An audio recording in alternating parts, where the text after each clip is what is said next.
Hi, it's Tim Hagen from Progress Coaching, and welcome to another episode for the Coaching Conversations podcast. Now, we are on Stitcher, we are on iTunes, and multiple different channels. Please check us out. Now, one of the things that you'll get out of our podcast episodes is a lot of content, a lot of strategy. It's not fluff, it's not concept, yet we really want you to engage with the content and let us know your feedback. If you have any questions, feel free to reach out to us. If there's topics you'd love to have us address, we would love to share them with you. Let us know your impact and let us know your feedback. You know, a lot of times I get the question when people say, how do you use technology with coaching? What's the core objective? I think you have to go back to the core objective of putting things in people's minds, delivering information, content, video, thoughts, quotes, whatever it is, to facilitate the choice to change in the direction that they want or you want or what have you. And let's take somebody who wants to become a future leader, okay?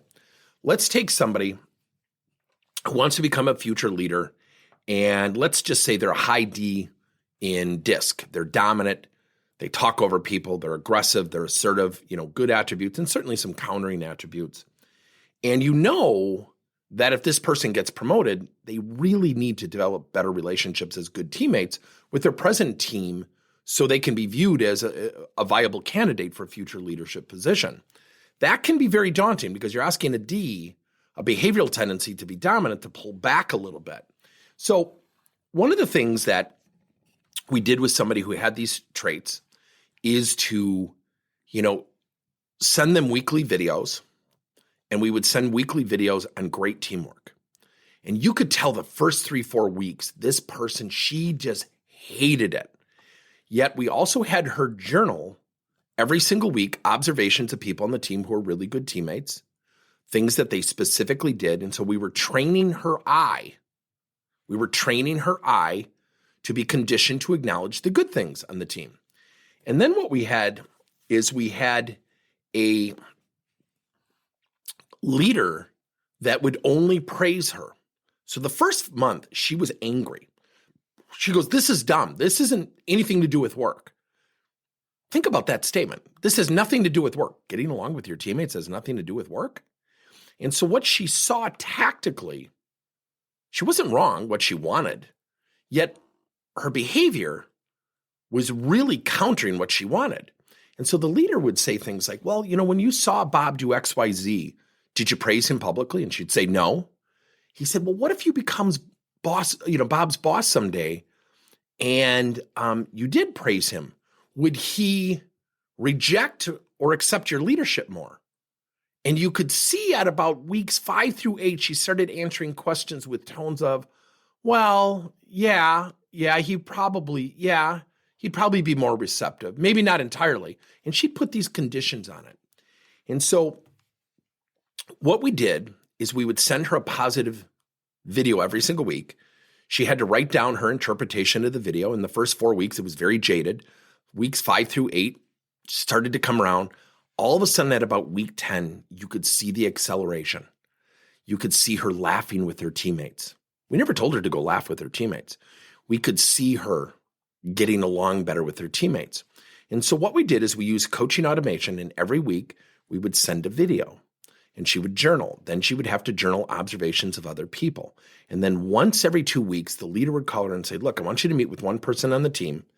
And in the spirit of you becoming a great leader, I want you to find out what their goals are, where they want to take their careers." Because when you know that information, you're going to be in a better position as a first-time leader to build collaboration and cooperation, which I promise you as a leader, you're going to dramatically need. So we tied the teamwork action to this person becoming a leader.